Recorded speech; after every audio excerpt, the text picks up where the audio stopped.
કેન્દ્રીય શ્રમ અને રોજગાર મંત્રી ડૉક્ટર મનસુખભાઈ માંડવિયાએ ભાવનગર જિલ્લાની નગરપાલિકાઓમાં ચૂંટણી સભાઓ સંબંધી દિલ્હીના પરિણામો પછી એ ફલિત થયું છે કે લોકો ભારતીય જનતા પાર્ટી ઉપરનો વધતો જતો વિશ્વાસ વ્યક્ત કર્યો છે। વડાપ્રધાન નરેન્દ્રભાઈ મોદીના શાસનમાં દેશહિત અને દેશની પ્રજાની સુખાકારી માટે કામ થઈ રહ્યું છે, ત્યારે ભાવનગર જિલ્લાના લોકો પણ ભારતીય જનતા પાર્ટીને વધુ મજબૂત બનાવે એવી અપીલ કરવા આવ્યો છું। તેમણે ગારિયાધાર, તળાજા અને શિહોરમાં સભાઓ સંબોધી હતી। તેમની સાથે પ્રવાસમાં પ્રદેશ ભાજપ મંત્રી રઘુભાઈ ઉંબલ, જિલ્લા પ્રમુખ આરસી મકવાણા સહિતના હોદ્દેદારો જોડાયા હતા। રાષ્ટ્રપતિ ભવનમાંથી નીકળતો રસ્તો એનું નામ રાજપથ હતું, કારણ કે ત્યાં બેસતા હતા રાજા। અંગ્રેજ તો રાજા હતા, કિંગ હતા ને, એના વાઇસરોય, એના પ્રતિનિધિ ત્યાં બેસતા હતા। મોદીજીએ કહ્યું કે અમારું રાષ્ટ્રપતિ ભવન છે, અમારા સન્માનીય રાષ્ટ્રપતિજી રાષ્ટ્રપતિ ભવનની અંદર બેસે છે, એ ત્યાં બેસીને પોતાના કર્તવ્યનું નિર્વહન કરે છે। અમારે ત્યાં કોઈ રાજા નથી, એટલા માટે રસ્તાનું નામ અત્યારે તમે જે પરેડ જોઈ રહ્યા છો ને, એ રસ્તો અત્યારે રાજપથ નથી, એનું નામ કર્તવ્ય પથ છે। સ્વતંત્ર ભારતના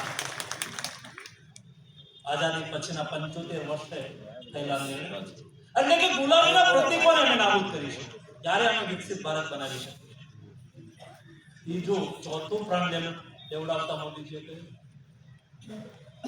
કે અમારે વિકસિત ભારત બનાવવું છે, પરંતુ વિકસિત ભારત બનાવવા માટે અમે પ્રેરણા ક્યાંથી લઈશું? અમારે કોઈ દુનિયામાંથી પ્રેરણા લેવાની આવશ્યકતા નથી। અમારી જાજરમાન વિરાસત છે, અમારું ખાનદાન જાજરમાન છે।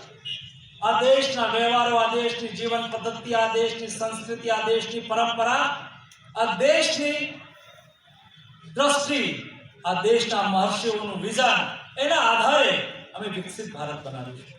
દોસ્તો, બહુ મોટી વાત છે, જ્યારે તમે તમારી વિરાસતમાંથી પ્રેરણા લો ને, ત્યારે તમને દિશા પણ મળે, તમને દર્શન પણ મળે।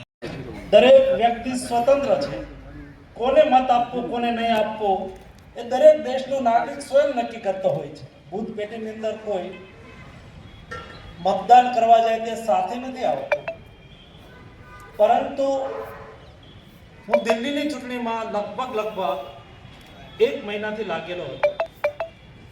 મેં જોયું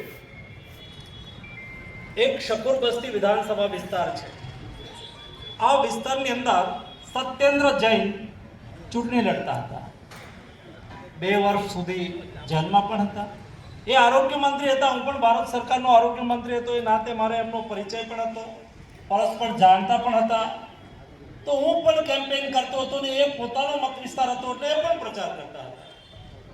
એક વખત પ્રચારની અંદર મારી સાથે થઈ ગયા, મને મળ્યા, એટલે મને કે તમે અહીંયા શું કામ મહેનત કરો છો? यहाँ तो आम आदमी पार्टी ही जीतेगी। तो मैंने कहा कि ऐसा नहीं होता है, मैं जनता के बीच में गया हूं, मैंने देखा इस बार भारतीय जनता पार्टी जीतेगी।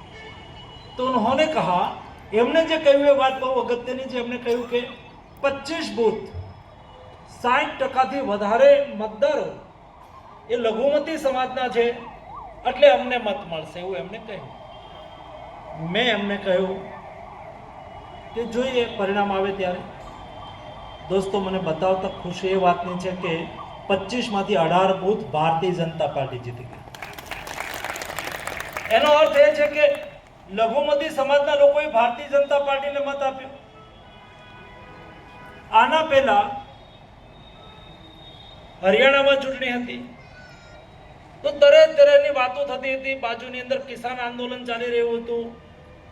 સમર્થકો રહેતા હોય એ વધારે ભારતીય જનતા પાર્ટીના મતદારોને મતપેટી સુધી પહોંચાડે, એક જ દિવસ આપણે કામ કરવાનું છે। પછી 5 વર્ષ આજે ચૂંટાયેલા સભ્યો છે એ નગરપાલિકા માટે આપણને કામ કરવાના છે। અને આપણે સૌ જાણીએ છીએ કે ભારતીય જનતા પાર્ટીની સરકાર છે ગુજરાતમાં, નાના મોટા વિષયો હશે, કોઈ કામ થયું છે, કોઈ નહીં થયું હોય, પણ નહીં થયું હોય એ કામ પણ ભારતીય જનતા પાર્ટી કરવાની છે એવો તમને બધાને વિશ્વાસ છે અને આખા સિંહોરને વિશ્વાસ છે। ત્યારે આપણે સૌ સાથે મળી અને 16 તારીખે એક પણ ભારતીય જનતા પાર્ટીનો મત પડ્યો ન રહે એના માટેનું આયોજન તો કરીએ, પણ શેરી વાઇઝ તમામ લોકોને એક વિસ્તાર વાઇઝ જવાબદારી આપી દઈએ કે આમાં આ 2 લોકો, આમાં આ 3 લોકો, કેમ કે જ્યાં સુધી જવાબદારીની વહેંચણી નહીં થાય, નિલેશભાઈ પ્રમુખ ને બધા છે ને અહીંયા, નિલેશભાઈ, રાકેશભાઈ, જવાબદારીની વહેંચણી નહીં થાય ત્યાં સુધી લોકો કામ કરવાની એને દિશા નહીં મળે.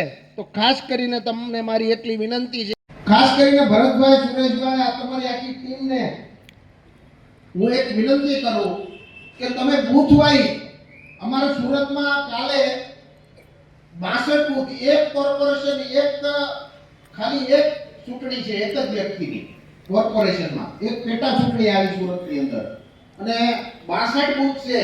તો 62 બૂથની કાલે એક જ દિવસે મીટિંગ થઈ અને લગભગ 15,000 લોકો, ત્યાં તો હું કોર્પોરેશનમાં પણ 1,06,000 નું મતદાન છે, પાટીલ સાહેબના વિસ્તારમાં ચૂંટણી છે. તો તમામ બૂથ પ્રમાણે તમામ બૂથોમાં એક સાથે 62 બૂથની.